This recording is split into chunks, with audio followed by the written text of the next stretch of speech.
Welcome to Trudge the Road. Trudge the Road is brought to you by Caron Treatment Centers. Caron, a nonprofit leading provider of drug and alcohol addiction treatment with treatment facilities in Pennsylvania, Florida, Texas, and offices in Bermuda, Boston, New York, Philadelphia, and Washington, D.C. They can be reached by calling 1-800-854-6023, or you can visit their website at caron.org. That's CARON.org.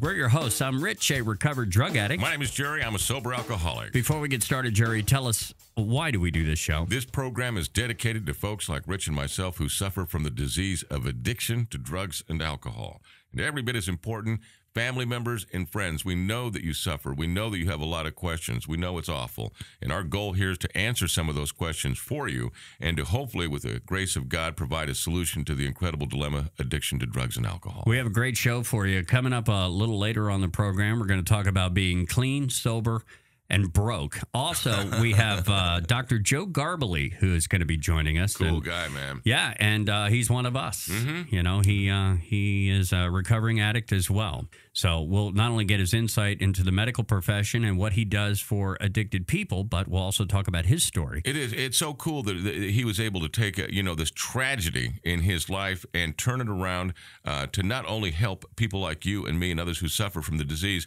but he's there to educate other doctors about the disease of addiction so they know more. And frankly, we don't teach them a lot. So we're very grateful to Dr. Joe. Attitude of Gratitude is this first segment. But before we get into things here, Jerry, you have a little story to share. We were having a conversation before we went on the air, some folks around the treatment center, and we were talking about how the disease of addiction will rear its ugly head way before you ever take a drink or a drug.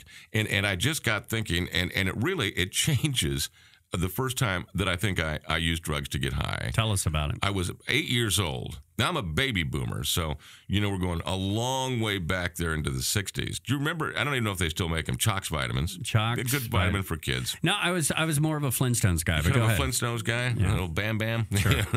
Well, when they were originally marketed back in the early 60s on television, which was really pretty primitive at that time, was a kid who was kind of a, small and skinny and, not, well, the other kids were bigger. Sure. And he took some of these Chox vitamins and it was like, kind of like steroids. He became stronger and a better, runner and all this. And I looked at that and I said to myself, I got to have me some of that. I got to have me some of those Chox vitamins. So I started with my mom, give me the vitamins, give me the Chox vitamins, until, the point where she bought them. And I remember this distinctly. All those many, many years ago, she comes home from the grocery store, pulls out the Chox vitamins. Oh, man, can't believe it. She gives me one, leaves the room. I take two more, just like I'm supposed to. And then I go looking for Doug Harrison, the block bully. All right. Now, Doug is a year older than me, and he's bigger. Doesn't make any difference because I'm on Chox. I am on Chox. And I remember this like it was yesterday. And walking down the alley, and there's this poor kid. He was sitting on the fence throwing a stick to this dog. And I just walked up to him. No fear. No fear. I was on Chox.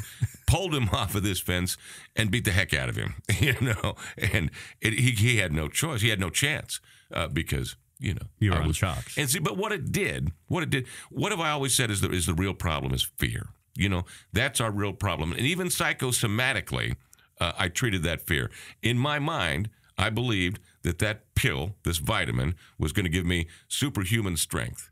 And it took away that fear that I had of people, places, and things, and went out and did this. And that's when this whole tough guy image about me started, this lie that I kept going for the next decades after that. But that's probably the first time that I really experienced using something to change the way I feel and behave differently as a result of it. Well, you think about when we were kids, there was a lot of instances like that because there's no need to fear.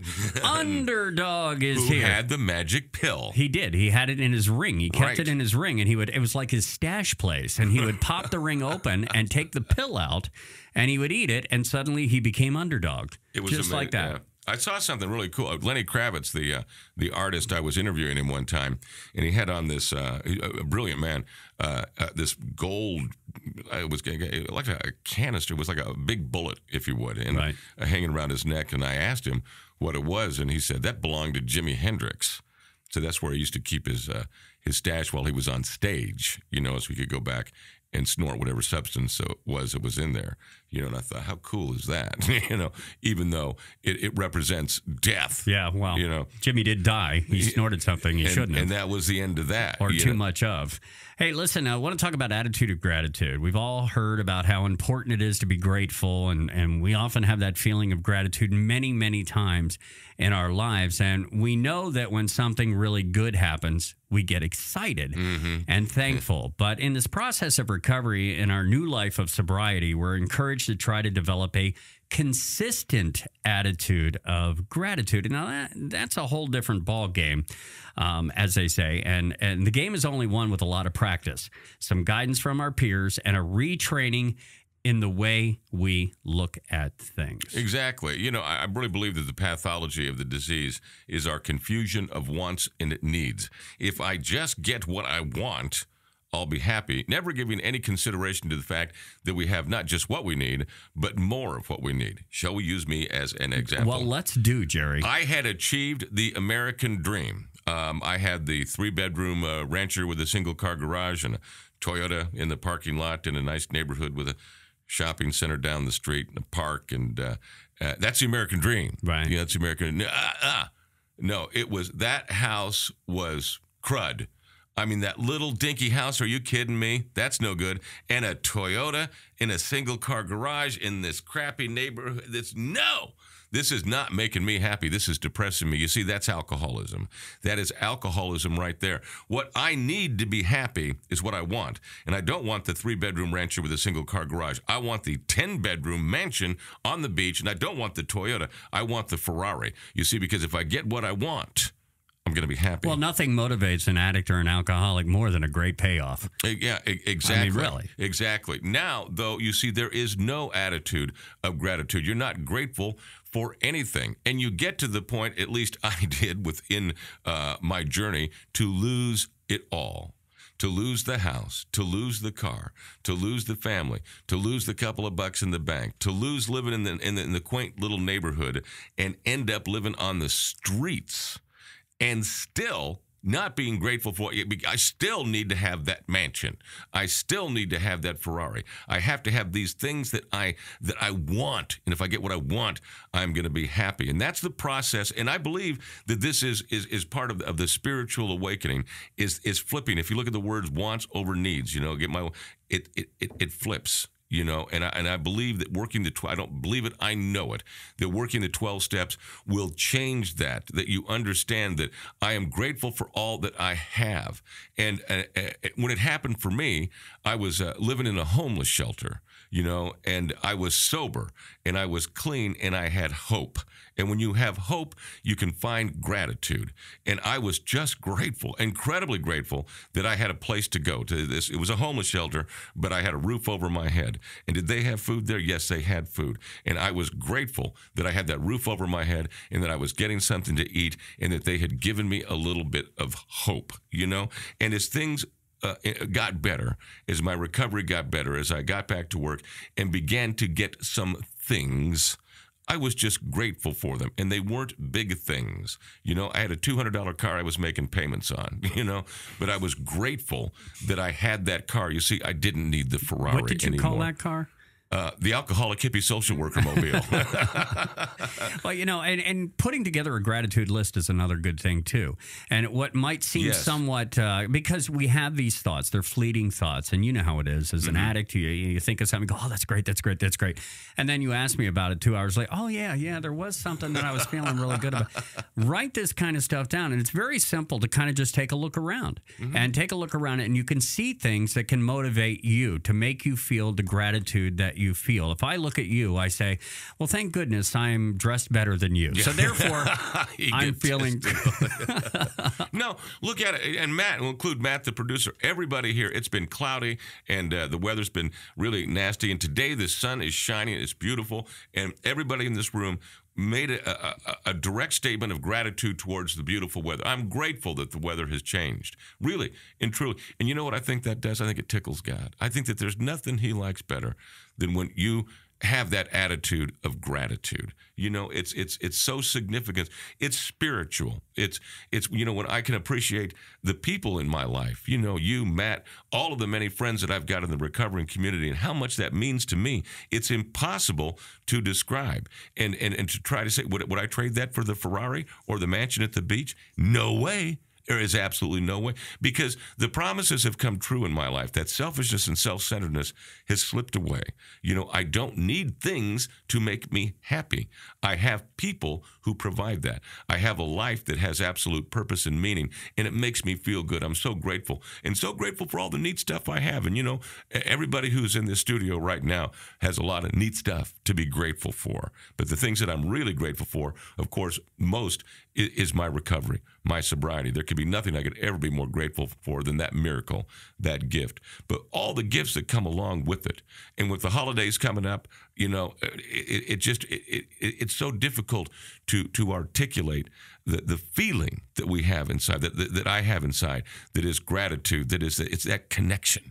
You know, we're all about connectedness. And I think that really connects me to that power greater than myself that I call God. In such a positive manner. What a great point you made, too, because that's true. Every one of us walked in this room today and commented on the weather. Mm-hmm. Every one of us looked outside and said, man, I'll tell you, isn't it great to see the sun today? Mm-hmm. Just what a happy thing, a natural occurrence that we're all grateful for. Would you know, not telling your story, but sitting in some awful hotel room in Phoenix, Arizona, doing meth, you know, would the drapes even be open? Would you even be looking at this? Well, yeah, I would be looking out, but mostly to see who was hiding in the bushes. Because I was paranoid. Did I ever tell you guys about the summer of Jer? Tell us, do. The summer, it's kind of embarrassing too. I was living in Breckenridge, Colorado, and working at the ski area. It's a beautiful, Breckenridge is beautiful. My job was working on the lifts, the ski lift, where all day I'd stand there and go, tips up, tips up, tips up. But my real job was selling drugs, you know, and I was real good at it and real successful during this, if you will use the word successful, ski season. So I decided to go back to Denver and take the summer off, and it was going to be the summer of Jer. Because I had this money and I had this time, and I was going to try and decide what I wanted to do. And me and this other guy, we got this really cool apartment in Denver. I remember it really well. You could sit on the porch and look down, and there was a little pond, and it was really nice. And we were drinking, I won't use the name, very high-end gin, you know. Gin and tonic, and in really pretty glasses, and doing blow off of this beautiful mirror, you know, and just enjoying. That was on June the 1st, all right? On July the 1st, you know, during the summer, Jer, I'm in a single-wide mobile home in Conifer, Colorado, with lawn furniture, you know, and snorting what I only hope was baby laxative, drinking vodka right out of the bottle, looking out of the window going, I know they're coming! They're coming! You know, that's how the summer of Jer ended, you know, and that's how, with it's going to be so great, and that's how it always ends up. Well, if you don't want to subject yourself to the summer of Jer or the summer of whoever you may be, right. You know, we've got a website, and it's been updated. A big hand to Matt, the producer, too. He's done a great job on it. This is the best, man. Yeah, trudgetheroadradio.com. Very simple, trudgetheroadradio.com. You can catch the YouTube episodes, the prior episodes up there. It is trudgetheroadradio.com. Listen, on the way, we've got Dr. Joe Garbley coming up. You're going to be talking to. Very, very cool guy. Very cool guy. Also, a little later in the program, Clean, Sober, and Broke. And this program, which is Trudge the Road, is brought to you by... I've got some experience there, by the way. Caron Treatment Centers. Yeah, I think... most of us do. Caron is a nonprofit leading provider of drug and alcohol addiction treatment. Caron specializes in men's and women's services, as well as young adult males and females, plus a relapse program and relapse services. If you're concerned about yourself or a loved one, call 1-800-854-6023, or you can go to their website. That's caron.org. CARON.org.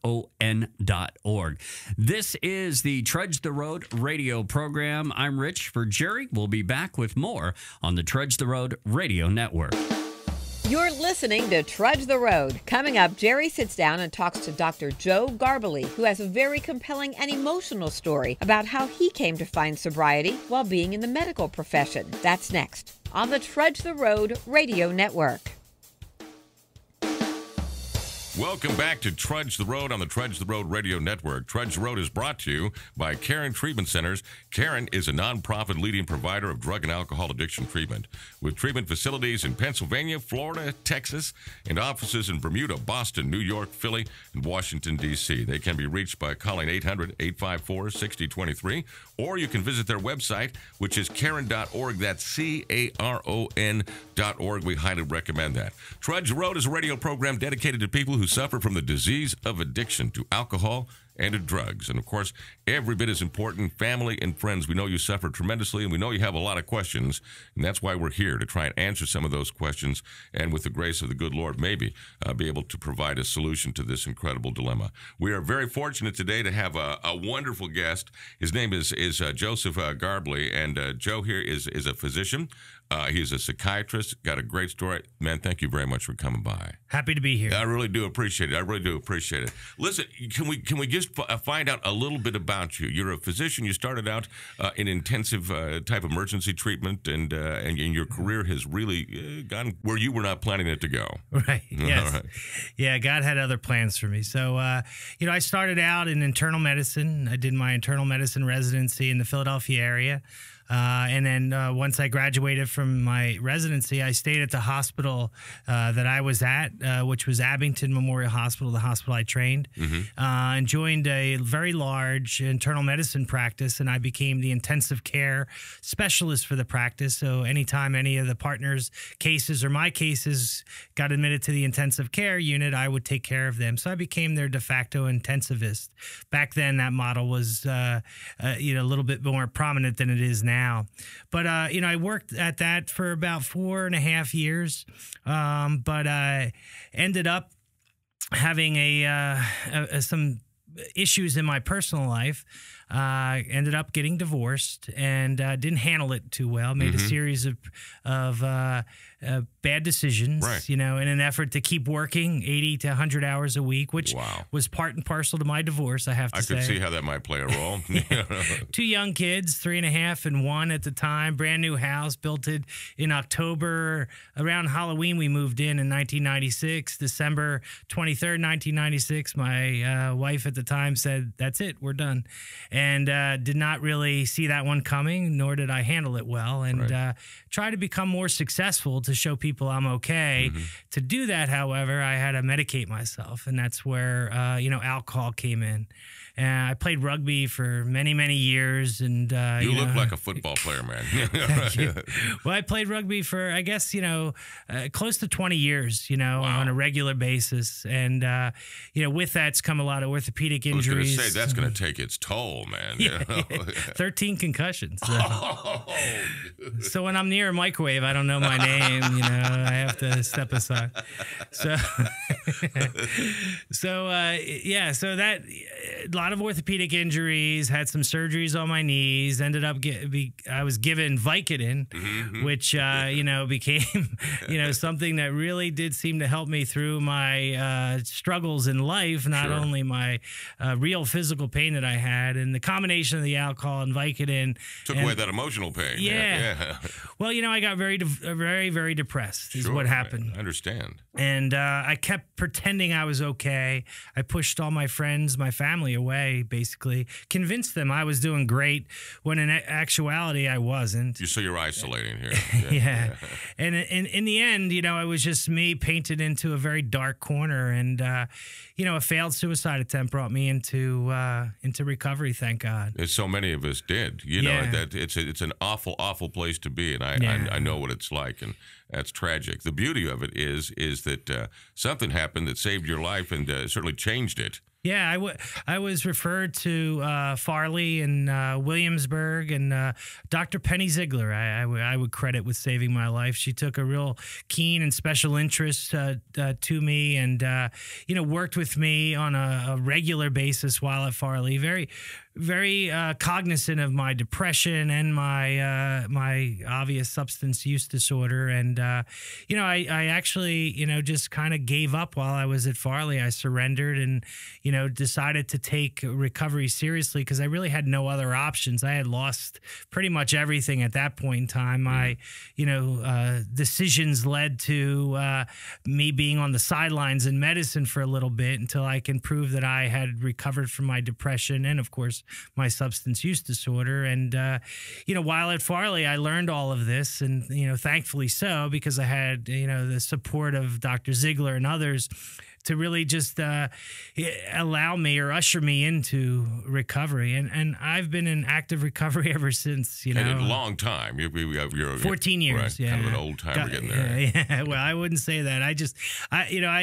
My family celebrates it more than I do. I mean, it's something that's very important. It's Sure. milepost along the way. Right. I'm a big believer in as I have today, that's it. And I just have to, work hard every day to just stay sober. Okay, well now here you get through treatment, you find that get the kit of spiritual tools and join us on our spiritual path of recovery. But here you're at a career stage where you're going to re-enter medicine, but you make some pretty big changes. Yeah, well when I got a chance to get myself right in the head, I guess, and Sure. to, accept ongoing psychotherapy and also, progress in recovery, which I did both.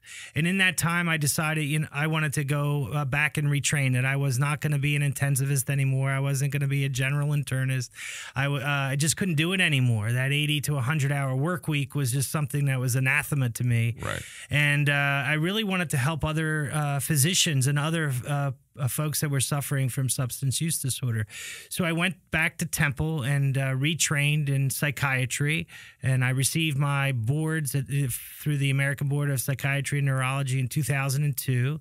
Then I went on to join the faculty at Temple and was there for, I guess it was close to 10 years. And it was 7 years I was faculty.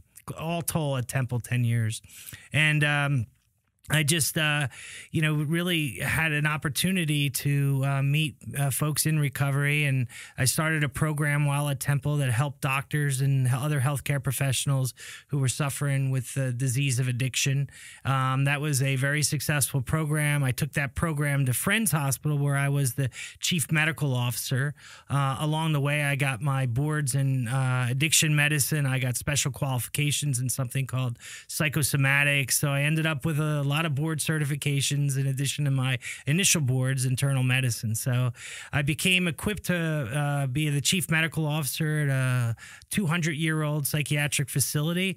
And in that facility became a recovery facility. So that's my legacy at Friends. I basically instituted the recovery principles, both for mental health and substance use disorder at Friends. And when that was fully functional and I felt like I can leave it in good hands, I decided to come here to Caron, which has always been a place that has been the dream job for me. I was employee of the month at Arby's.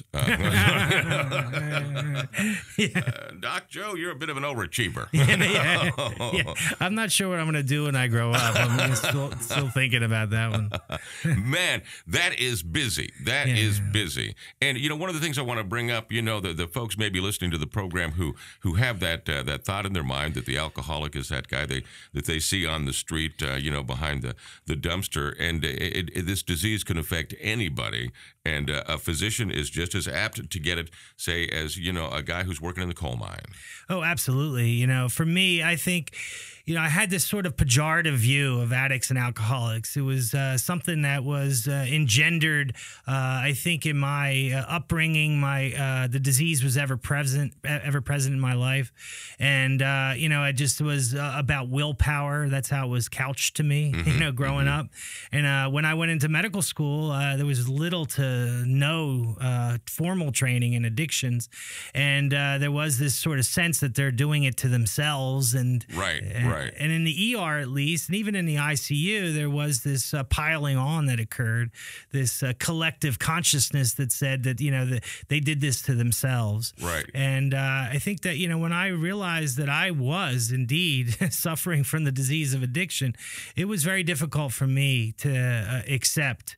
But it's through this program that I have fully accepted not only everyone that has substance use disorder, but myself. You don't know how grateful, I'm speaking on behalf of the recovering community, to find a physician, who will understand us and try and help us. I know how difficult it is.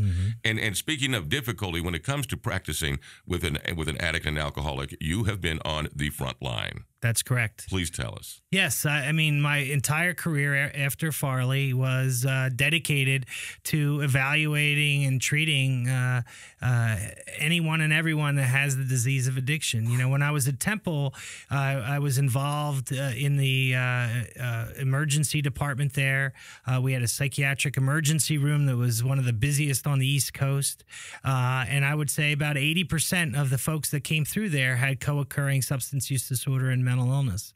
And I was able to exact change there and to teach the other residents and other attending physicians and even my superiors, about the disease of addiction and how to approach these folks with empathy and really lead them into a life of recovery rather than, re-traumatize them and tell them they did this to themselves, which was happening before I got there. Well, I certainly, was the victim of that myself.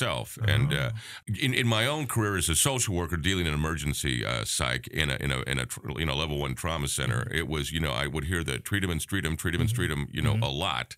And in our particular department, emergency psych, it was, a question for me to ascertain, is this person drunk or is this person in need of psychiatric treatment, which really was not that difficult of a job, as you can understand. And the residents, the psychiatric residents, and again, this is 20 years ago when, the dual diagnosis type of approach to social work was being introduced to us, were not very interested in or to deal with the alcoholic. They would certainly help anybody as best they could and do just tremendous things who were suffering from a psychiatric disorder. But basically it was, push them off on the social worker, sober them up, get them out. Absolutely. They were distractions, in the very busy psych emergency room of Temple. And when I got to Friends, they had the same mentality.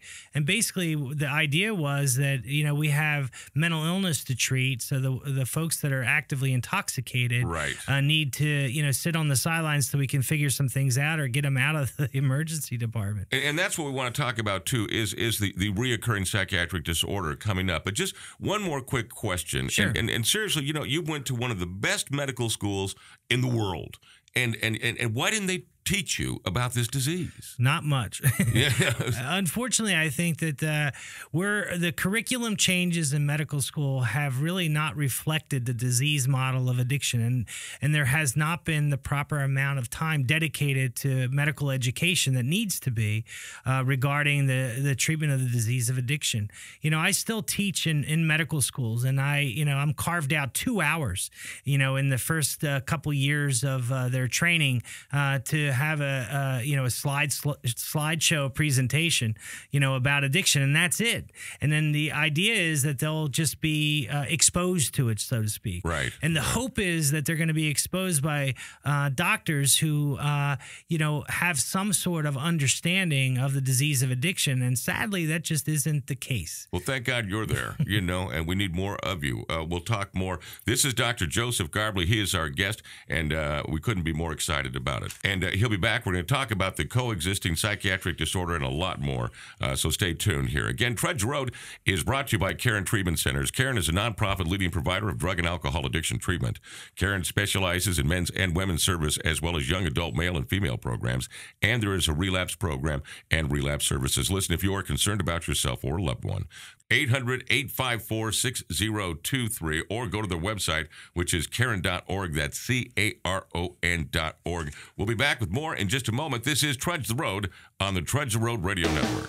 You're listening to Trudge the Road. Coming up, Jerry continues his discussion with Dr. Joe Garbley and how he uses his experience as an addict to enlighten the medical community. That's next on the Trudge the Road Radio Network.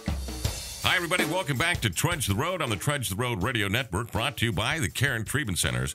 Now, Caron's a nonprofit leading provider of drug and alcohol addiction treatment with treatment facilities in Pennsylvania, Florida, Texas, and offices in Bermuda, Boston, New York, Philadelphia, and Washington, D.C. Now, they can be reached by calling 800-854-6023, or you can visit their website, which is caron.org, and that is caron.org. Thank you very much for listening. Trudge the Road is a radio program dedicated to people who suffer from the disease of addiction to alcohol and to drugs. And just as important, family and friends that we know you suffer and have a lot of questions. And that's what this program is about, to hopefully answer some of those questions and with the good grace of God provide a solution to this incredible dilemma. For those of you who are in recovery who listen, thank you very, very much. We appreciate that and ask you to spread the word, at the meeting when they get to those non-related AA announcements.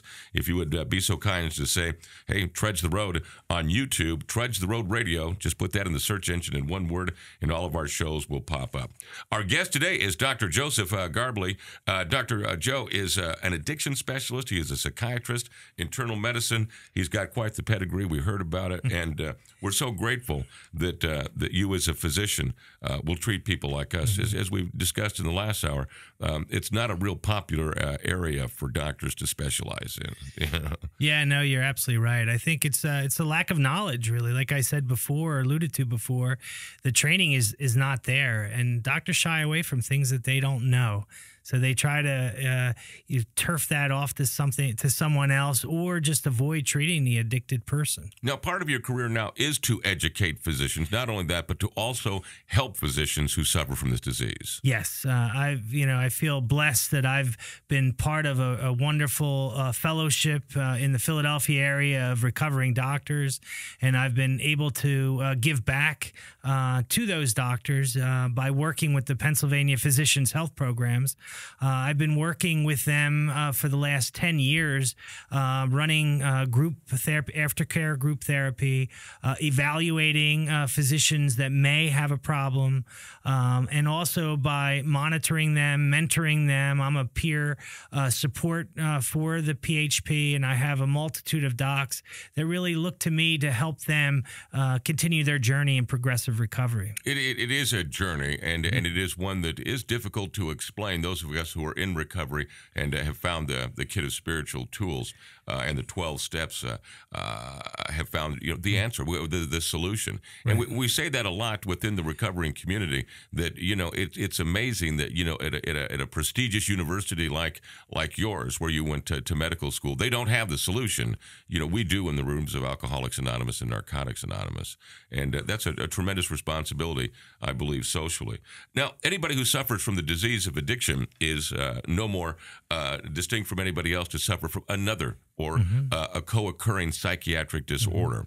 And as I told you before in our conversation, as a social worker, I was trained to know the signs, for depression and things of that nature, and enough to know that when I saw the signs, the protocol was simply get them to the doctor. And I did. And again, this is in the era of the dual diagnosis, and that was pretty iffy. But at least it gave me the information enough to know that I needed to take them to you. And in my practice as a social worker, I literally saw people's lives saved because you were able to ascertain that there was something else, and it's not that uncommon. And would you explain that? No, I think that if you look at the choices of drugs of abuse, they, like alcohol is a depressant, cocaine, methamphetamine, they're psychotomimetic. They actually cause people to hallucinate and to have delusions.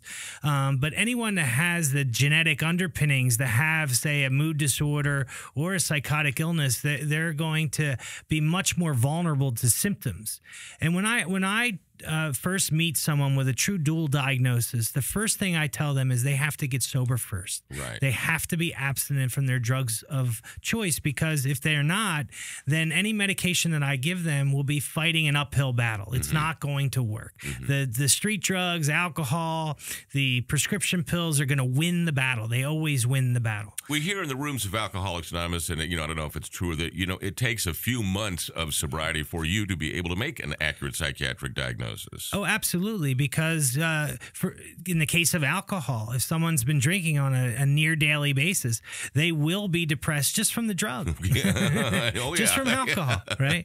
And, you have to let your brain dry out. The neurochemicals that were affected by alcohol reset themselves to see if indeed there is a true underlying major depressive disorder there. And, within our own culture, the founder of our program, Bill Wilson, suffered horribly from depression. And, to the point that really, if you look at it, it was his depression that caused his death in the aspect that he would isolate in his study and chain smoke non-filtered cigarettes all day long. And, of course, that's what eventually killed him. And the sad part of it, Bill's been only dead over 40 years. And here today, you could have really, really helped him. Oh, absolutely.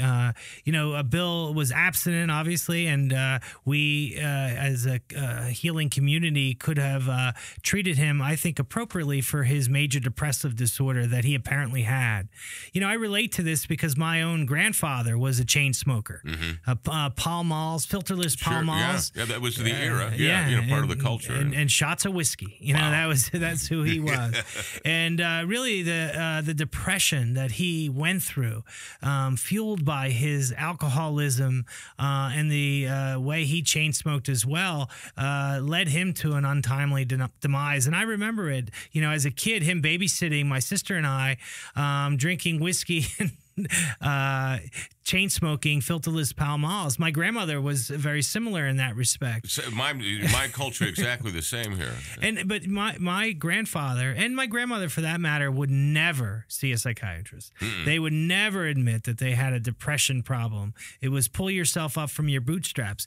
My grandfather came from Hungary. My grandmother came from Romania, and that Eastern Bloc mentality said you just fixed your own problems. You do not see a doctor, especially for some sort of mental illness. That was anathema to them. Oh, well, just in our culture alone, I mean, it's really only been in the last 20 years, I think, that psychiatry hasn't had, a lot of synonyms that went along with it. And today it is more acceptable, and we're grateful for that. Thankfully so. I think the key here, though, and when I train young psychiatrists, and I've been doing that for a while, they have to stress the importance of abstinence when they treat their mental illness. Because if the person that they're treating is not abstinent from their drugs of abuse, then they're going to struggle to get better and recover from their mental illness. And the 12-step abstinence-based program is what is absolutely necessary, in my opinion, for them to fully recover, not only from their substance use disorder, from their mental illness as well. Well, so many people, myself certainly included, it was a lot easier for me to say that I was crazy than I was drunk. I really wanted a psychiatrist to tell me that there was something wrong with me that was that would prevent me from quit drinking and taking drugs. Yeah, because it's easier to receive a medication for your mental illness. The idea is I'll take a pill and I'll be fine, but the road to recovery takes a lot of action. It's you must be a participant in your recovery, and most people they just want a medication to fix them. They don't want to do the work to be fixed. Right. And that's why I think, having a dual diagnosis is in some ways helpful in the sense that they get out into meetings, they work on their abstinence, they progress in recovery, and they start to take the proper measures to help their mental illness as well.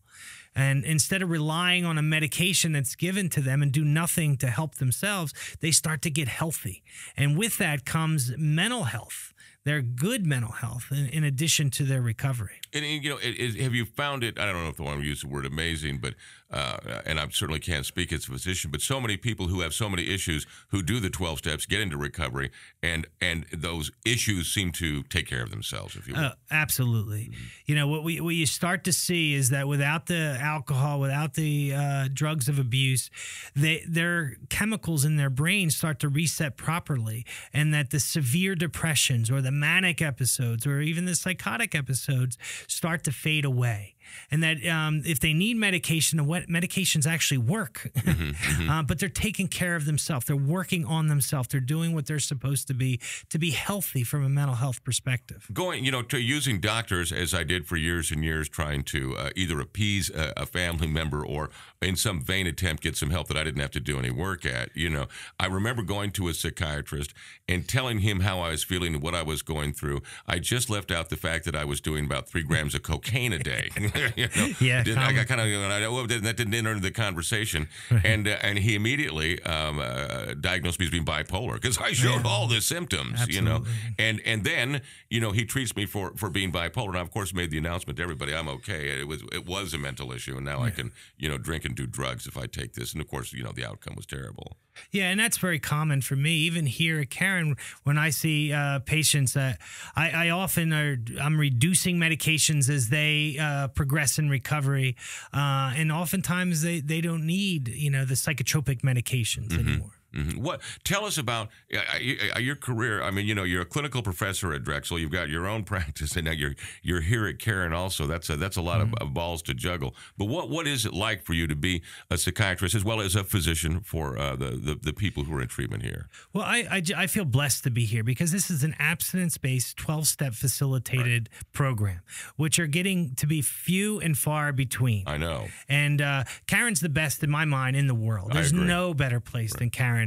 For me to even be on the Magic Mountain here and then be treating patients is just such a blessing to me. It's a place that I just dreamed of coming and being part of.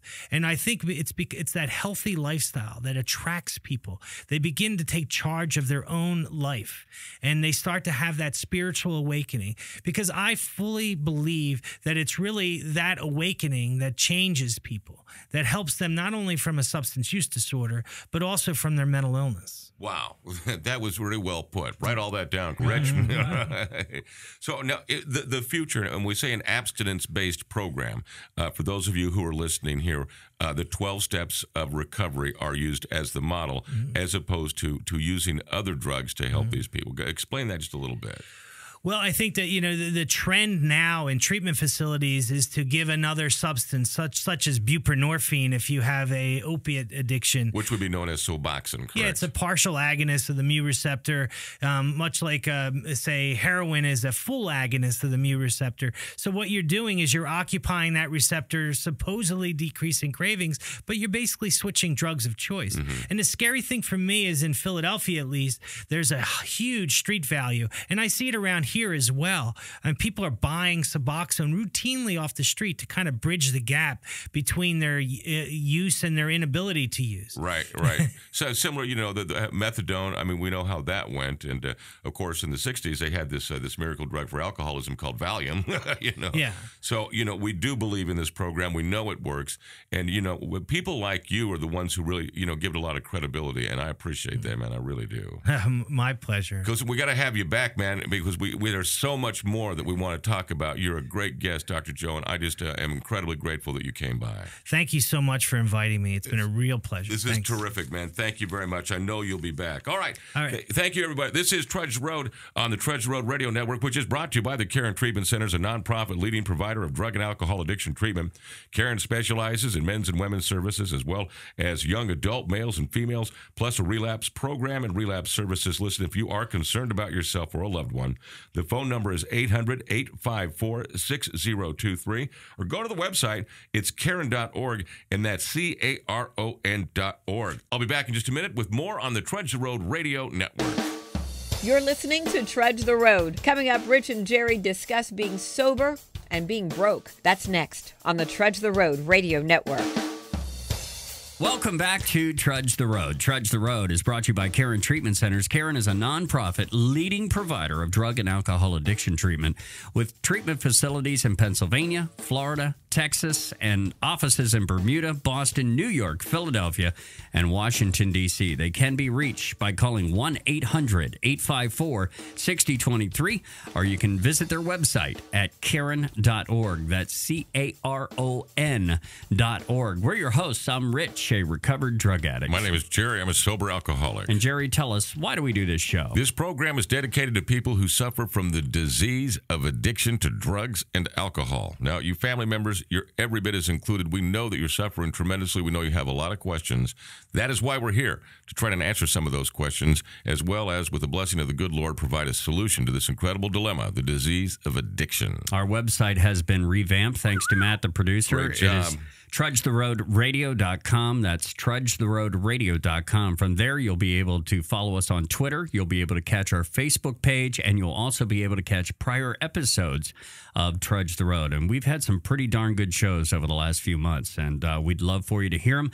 If you can't make a meeting, it's a great way to make a meeting. Spend an hour with us as we talk to treatment professionals and people who are willing to share their story about what they've been through as recovering drug addicts and alcoholics. You know, and speaking of which, too, you know, in the rooms, if you get an opportunity when they make those non-AA related announcements, to pass on Trudge the Road. Just mention that, you know, I've seen this at TrudgeTheRoadRadio.com, or I've seen it on YouTube at Trudge the Road Radio, and get as many people as we can to follow what we hope is a part of the solution to this dilemma that we're all suffering from. Hey, a big thank you to Dr. Joe Garbley. Cool. Yeah, what a great dude who's one of us.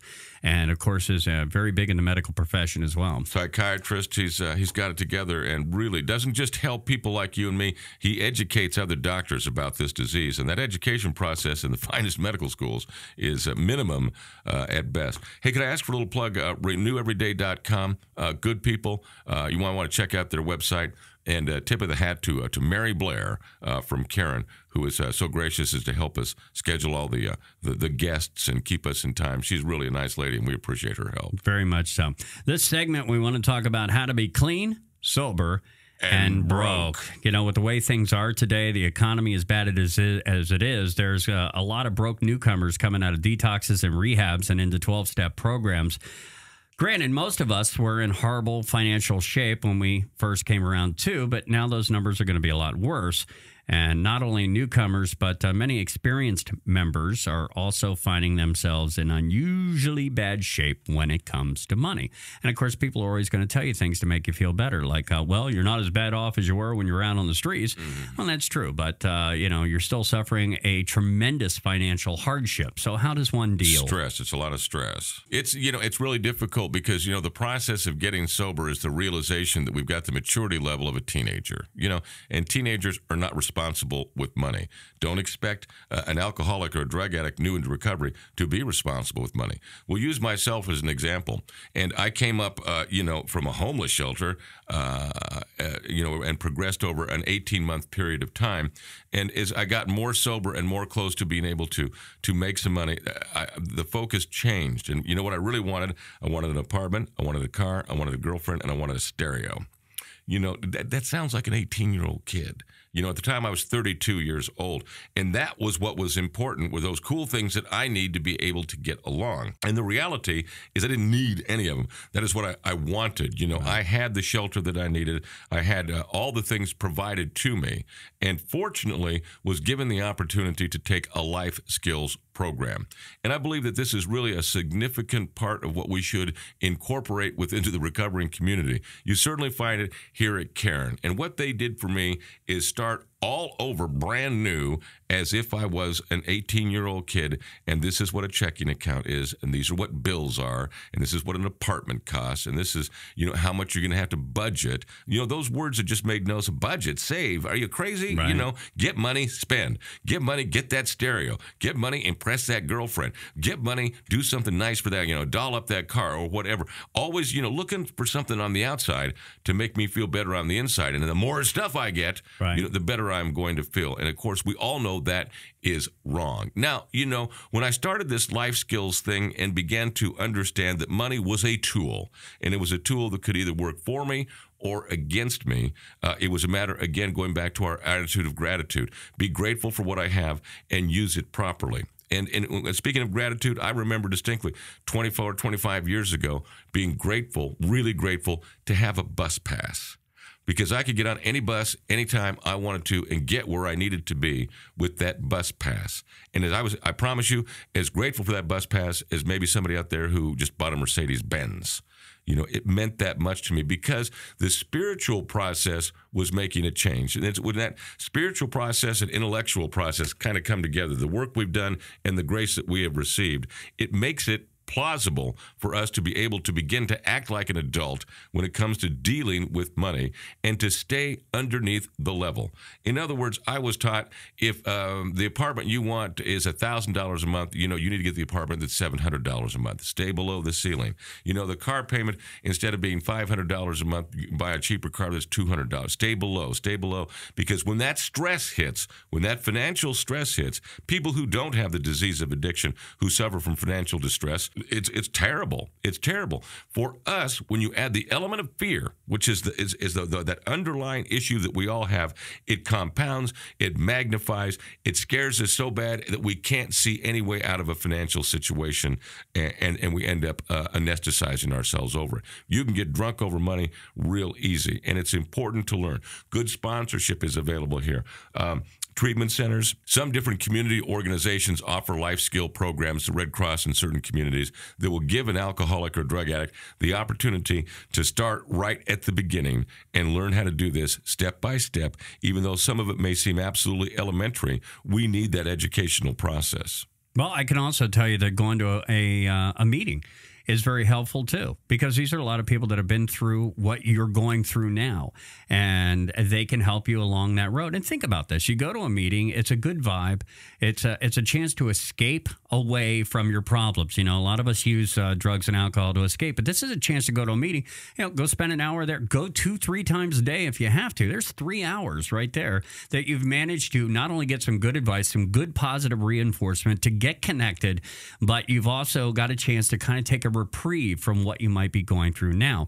And as you said, Jerry, I think it's very important to understand what you need as opposed to what you want, because I've told the story before. When I first got clean, I had nothing, absolutely nothing. I had a pair of shorts. I didn't have a bicycle. I had a pair of flip-flops and probably a ragtag old radio shirt that I had left over from the glory days, and I've had to work my way back despite the fact that my eyes glaze over. You start talking budgets and money and finance, just the word financial. Hate it. Yeah, and the fear that comes along with, oh boy, all that stuff I didn't pay. Now I got to get right with my child support. Now I got to get right with the student loans. Now I got to get right with, past bills that I just didn't take care of, credit card bills, things that I just blew off the last few years. It's kind of that part of that ninth step, it's going to catch up with you anyway.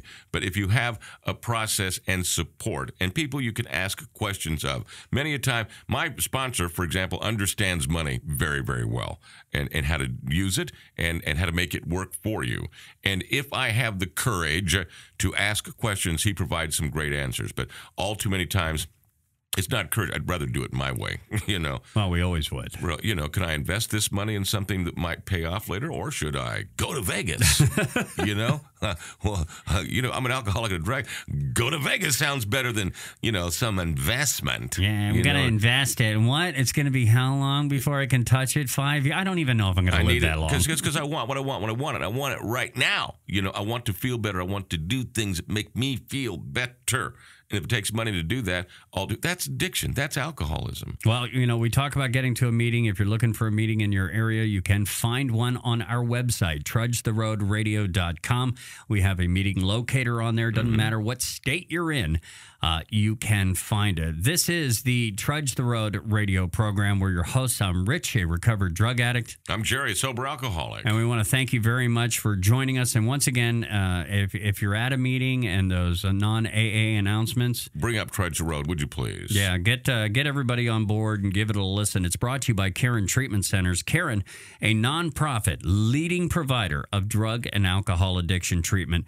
Caron specializes in men's and women's services, as well as young adult males and females, plus a relapse program and relapse services. If you're concerned about yourself or a loved one, call 1-800-854-6023, or you can go to their website. That's Caron.org. That's CARON.org.